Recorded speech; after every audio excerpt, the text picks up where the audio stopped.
નમસ્કાર મિત્રો, તમારું સ્વાગત છે એસ ટીચિંગ ની અંદર. આજે આપણે જોવાના છે ધોરણ 10 નું ચેપ્ટર નંબર 3 દ્વિચલ સુરેખ સમીકરણ યુગ્મ. આની અંદર 3 શરત આવે છે. એના આધારે આપણે જે સમીકરણો છે એ સુસંગત છે કે સુસંગત નથી, પછી તો કે એની અંદર કેટલા ઉકેલો મળે છે અને એની જે રેખાઓ છે એ કેવી મળશે, તો એના વિશેનો આજે આપણે અભ્યાસ કરીશું. અહીં સૌપ્રથમ જે પહેલી શરત આપેલી છે, a1 ના છેદમાં a2 not equal to b1 ના છેદમાં b2. અહીં મિત્રો બરાબરની ઉપર જે લીટો છે એ નોટ ઇક્વલ ટુ પણ કહી શકાય અને ગુજરાતીની અંદર બરાબર નથી એવી રીતે પણ કહી શકીએ. અહીં આપણને a, b અને c જે જોવા મળે છે એટલે તમને પ્રશ્ન થતો હશે કે આ શું હશે, તો a, b અને c એ સહગુણકો છે. શું છે મિત્રો? સહગુણક. કોના સહગુણક? તો x, y અને અચળ પદ. એક્ઝામ્પલ તરીકે હું એક સમીકરણ લખું છું 3x પ્લસ 4y પ્લસ 5 બરાબર 0. તો x ની આગળ 3 છે તો આને a કહેશું, y ની આગળ 4 છે તો એને b કહેશું, અચળ પદ 5 છે તો એને c કહેશું. આવી રીતે આના જેવું જ બીજું હોય સમીકરણ તો એની અંદર 1, 2 નામ આપી દેવાનું, બરાબર. અહીં a1, b1, c1 અને જે બીજું સમીકરણ હોય તો એને a2, b2 અને c2 એવી રીતે પણ આપણે નામ આપી શકીએ. અહીં પ્રથમ શરત a1 ના છેદમાં a2 not equal to b1 ના છેદમાં b2. આ સહગુણકોનો ગુણોત્તર જો આવી રીતે થતો હોય તો આ રેખા છેદતી રેખાઓ મળે. છેદતી રેખા એટલે શું મિત્રો? એક સમીકરણ છે એની રેખા એક્ઝામ્પલ તરીકે m છે અને બીજું સમીકરણ છે એની રેખા એક્ઝામ્પલ તરીકે n છે. તો આ બંને રેખાઓ જો આ જગ્યા ઉપર છેદે છે, બરાબર ને? તો આ બંને રેખા છેદે એટલા માટે આને કહેવાય છેદતી રેખાઓ. એની અંદર ઉકેલ કેટલા મળે છે મિત્રો? તો કે અહીંયા જો એક જ જગ્યા ઉપર છેદે છે એટલે માત્ર ને માત્ર એનો એક જ ઉકેલ મળશે. અને આવા સમીકરણની અંદર ઉકેલ મળતો હોવાથી એને સુસંગત છે એમ કહી શકીએ.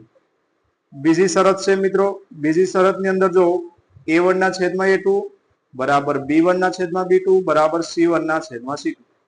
ત્રણેય સહગુણકોનો ગુણોત્તર એક જ સરખો આવે છે તો એવી રેખાઓ સમપાતી રેખાઓ કહે છે. સમપાતી રેખા એટલે શું મિત્રો? આ એક્ઝામ્પલ તરીકે m રેખા છે અને બીજી એક રેખા આપેલી છે n. આ બંને રેખા એકબીજા ઉપર સંપાત થાય છે, ભેગી થાય છે, એટલા માટે આને કહીશું સમપાતી રેખાઓ, બરાબર. અહીંયા આ બંને સંપાત થતી હોવાથી અનંત બિંદુ એકબીજા ઉપર જમા થાય છે.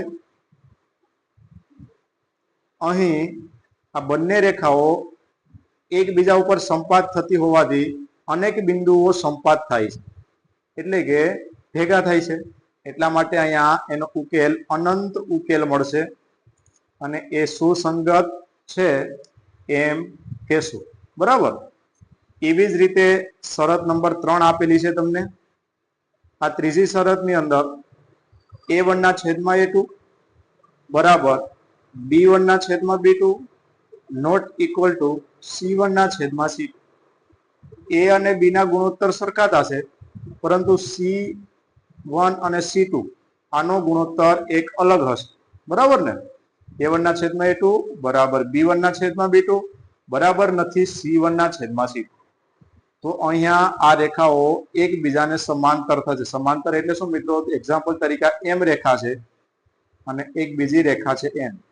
આ એકબીજાને સમાંતર છે, સમાન અંતરે આવેલી છે. એક પણ બિંદુઓ એકબીજાને છેદતું નથી.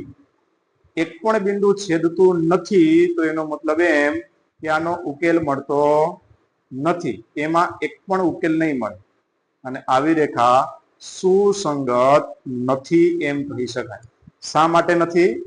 કારણ કે એની અંદર એક પણ ઉકેલ મળતો નથી, એટલા માટે એ સુસંગત નથી, બરાબર. ફટાફટ રિવિઝન કરી દઈએ મિત્રો. જો a1 ના છેદમાં a2 બરાબર નથી b1 ના છેદમાં b2 હોય તો છેદતી રેખાઓ થશે. એની અંદર એક જ ઉકેલ મળશે અને એ સુસંગત છે. બીજી શરત a1 ના છેદમાં a2 બરાબર b1 ના છેદમાં b2 બરાબર c1 ના છેદમાં c. ત્રણેયના જવાબ એક જ સરખા હોય, ત્રણેયના ગુણોત્તર એક જ સરખા હોય તો એ કેવી રેખા થશે? સમપાતી રેખા થશે. એના અનંત ઉકેલ મળશે અને એ સુસંગત થશે. એવી જ રીતે ત્રીજું a1 ના છેદમાં a2 બરાબર b1 ના છેદમાં b2 બરાબર નથી c1 ના છેદમાં c. તો આવી રેખા એકબીજાને સમાંતર રેખાઓ છે. આની અંદર ઉકેલ મળતો નથી અને સુસંગત પણ નથી. જો મિત્રો તમને અમારા વિડીયો પસંદ આવતા હોય, લાઈક કરો, શેર કરો અને જરૂરથી સબસ્ક્રાઇબ કરો.